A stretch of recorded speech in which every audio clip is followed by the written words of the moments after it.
Assalamualaikum warahmatullahi wabarakatuh. Perkenalkan, nama saya Nurul Hotimah, NIM 40121111037, akan menyampaikan materi hukum pemerintahan daerah dan otonomi daerah. Yang akan dibahas yaitu yang pertama tentang konsep negara, selanjutnya yaitu tentang teori pemerintahan daerah dan otonomi daerah.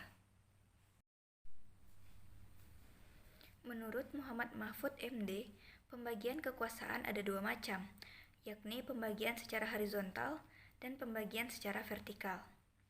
Pembagian kekuasaan yang horizontal adalah pembagian kekuasaan kepada lembaga-lembaga yang kedudukannya sejajar, yang masing-masing diberi fungsi dan disertai checks and balance, yakni pembagian kekuasaan ke dalam legislatif membuat undang-undang, eksekutif melaksanakan undang-undang, dan yudikatif menegakkan undang-undang melalui peradilan.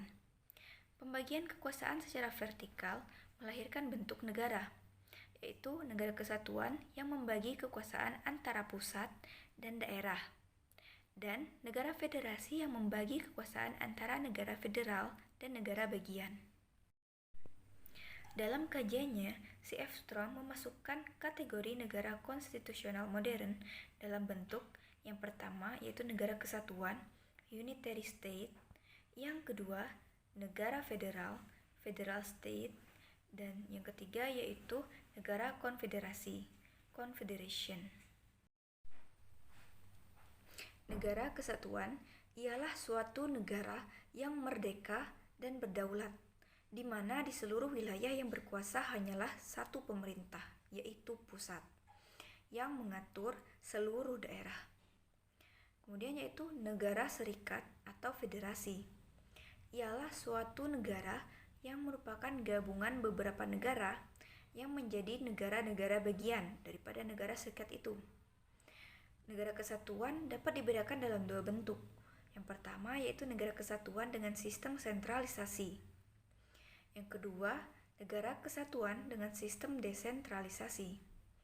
Dalam negara kesatuan dengan sistem sentralisasi, segala sesuatu dalam negara langsung diatur dan diurus oleh pemerintah pusat, dan daerah-daerah hanya tinggal melaksanakan segala apa yang telah diinstruksikan oleh pemerintah pusat. Sedangkan dalam negara kesatuan dengan sistem desentralisasi, daerah-daerah diberikan kesempatan dan kekuasaan untuk mengatur dan mengurus rumah tangganya sendiri, yang dinamakan dengan daerah otonom. Abu Daud Busroh mengemukakan bahwa negara kesatuan disebut juga dengan negara unitaris. Ditinjau dari susunannya, negara kesatuan adalah negara yang tidak tersusun dari beberapa negara, seperti halnya negara federasi, melainkan negara itu sifatnya tunggal. C.F. Strong memahami negara kesatuan sebagai bentuk negara di mana wewenang legislatif tertinggi dipusatkan dalam satu badan legislatif nasional atau pusat. Jimli Asidiki menegaskan dalam negara kesatuan di mana kekuasaan negara terbagi antara pemerintah pusat dan pemerintah daerah. Desentralisasi pada negara kesatuan.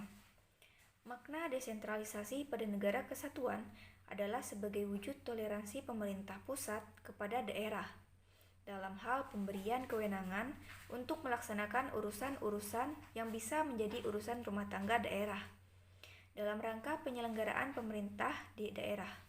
Sementara dalam arti ketatanegaraan, desentralisasi berarti penyerahan urusan pemerintahan dari pemerintah atau daerah tingkat atasnya kepada daerah untuk menjadi urusan rumah tangganya.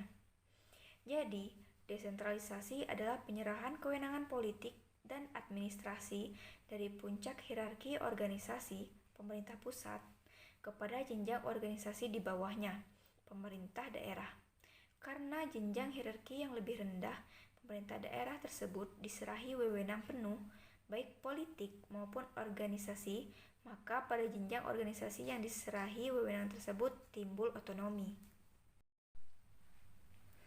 Implementasi desentralisasi dalam negara kesatuan mengandung dua elemen pokok, yaitu pembentukan daerah otonom dan penyerahan kewenangan secara hukum dari pemerintah pusat ke pemerintah daerah untuk mengatur dan mengurus dan atau bagian dari urusan pemerintahan tertentu.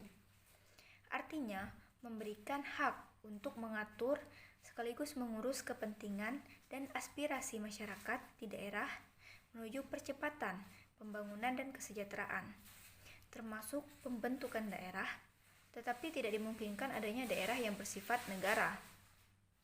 Pembentukan daerah yang dimaksud dapat berupa penggabungan, consolidation, atau amalgamation. Beberapa daerah atau bagian daerah yang bersandingan atau pemekaran, fragmentation, dari satu daerah menjadi dua daerah atau lebih. Pengertian otonomi daerah.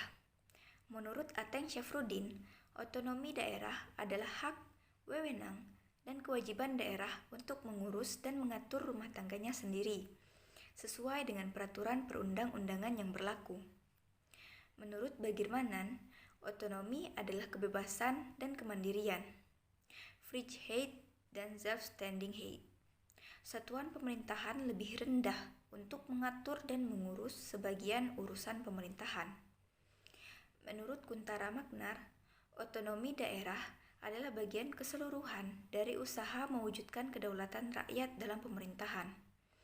Jadi, otonomi itu merupakan implementasi dari demokrasi dan terakhir, indra perwira, yaitu wujud pelaksanaan demokratisasi di daerah. Asas otonomi daerah, yaitu ada desentralisasi, dekonsentrasi, dan juga tugas pembantuan. Desentralisasi adalah penyerahan urusan pemerintahan oleh pemerintah pusat kepada pemerintah daerah otonom berdasarkan asas otonomi daerah. Yang kedua yaitu dekonsentrasi adalah pelimpahan sebagian urusan pemerintahan yang menjadi kewenangan pemerintah pusat kepada gubernur sebagai wakil pemerintah pusat kepada instansi vertikal di wilayah tertentu dan atau kepada gubernur dan bupati atau wali kota sebagai penanggung jawab urusan pemerintahan umum. Yang ketiga yaitu tugas pembantuan. Adalah penugasan dari pemerintah pusat kepada daerah otonom untuk melaksanakan sebagian urusan pemerintahan yang menjadi kewenangan pemerintah pusat atau dari pemerintah daerah provinsi kepada daerah kabupaten atau kota untuk melaksanakan sebagian urusan pemerintahan yang menjadi kewenangan daerah provinsi. Tujuan otonomi daerah, yaitu yang pertama peningkatan pelayanan dan kesejahteraan masyarakat yang semakin baik. Yang kedua, yaitu pengembangan kehidupan demokrasi, keadilan, dan pemerataan. Yang ketiga, yaitu pemeliharaan hubungan yang serasi antara pusat dengan daerah dan antar daerah dalam rangka menjaga keutuhan NKRI. Yang keempat, mendorong untuk memberdayakan masyarakat. Yang kelima yaitu menumbuhkan prakarsa dan kreativitas, meningkatkan peran serta masyarakat, dan mengembangkan peran dan fungsi DPRD. Prinsip pelaksanaan otonomi daerah. Yang pertama, yaitu memperhatikan aspek demokrasi, keadilan, pemerataan, potensi, dan keragaman. Yang kedua, yaitu otonomi luas dan utuh, diletakkan pada kabupaten atau kota. Sedangkan otonomi provinsi merupakan otonomi yang terbatas. Yang ketiga, pelaksanaan otonomi harus sesuai dengan konstitusi negara sehingga tetap terjalin hubungan pusat, daerah, dan antar daerah. Yang keempat, harus memperhatikan kemandirian daerah otonom, serta di dalam kabupaten atau kota tidak ada lagi wilayah administratif. Yang kelima, harus meningkatkan peranan dan fungsi legislatif daerah dan fungsi anggaran dalam penyelenggaraan pemerintahan daerah. Dan yang keenam yaitu asas dekonsentrasi diletakkan pada provinsi sebagai wilayah administrasi untuk melaksanakan kewenangan pemerintahan tertentu yang dilimpahkan kepada gubernur. Dimensi-dimensi desentralisasi. Desentralisasi menurut Rondinelli dapat dibagi dalam 4 jenis, yaitu yang pertama, desentralisasi politik atau political decentralization, yaitu pemberian hak kepada warga negara melalui perwakilan yang dipilih suatu kekuasaan yang kuat untuk mengambil keputusan publik. Yang kedua, yaitu desentralisasi administratif atau administrative decentralization, yaitu pelimpahan wewenang yang dimaksudkan untuk mendistribusikan kewenangan, tanggung jawab, dan sumber-sumber keuangan untuk menyediakan pelayanan publik. Yang ketiga yaitu desentralisasi fiskal atau fiscal decentralization, merupakan komponen utama dari desentralisasi. Apabila pemerintah daerah melaksanakan fungsinya secara efektif, maka mereka harus didukung sumber-sumber keuangan yang memadai, baik berasal dari pendapatan asli daerah, bagi hasil pajak dan bukan pajak, pinjaman maupun subsidi, atau bantuan dari pemerintah pusat. Desentralisasi ekonomi yaitu economic or market decentralization. Intinya berkaitan dengan kebijakan pelimpahan fungsi-fungsi pelayanan kepada masyarakat dari pemerintah kepada sektor swasta sejalan dengan kebijakan liberalisasi dan ekonomi pasar. Sekian yang dapat saya sampaikan. Kalau ada kurang saya mohon maaf. Saya akhiri. Wabillahi taufiq wal hidayah.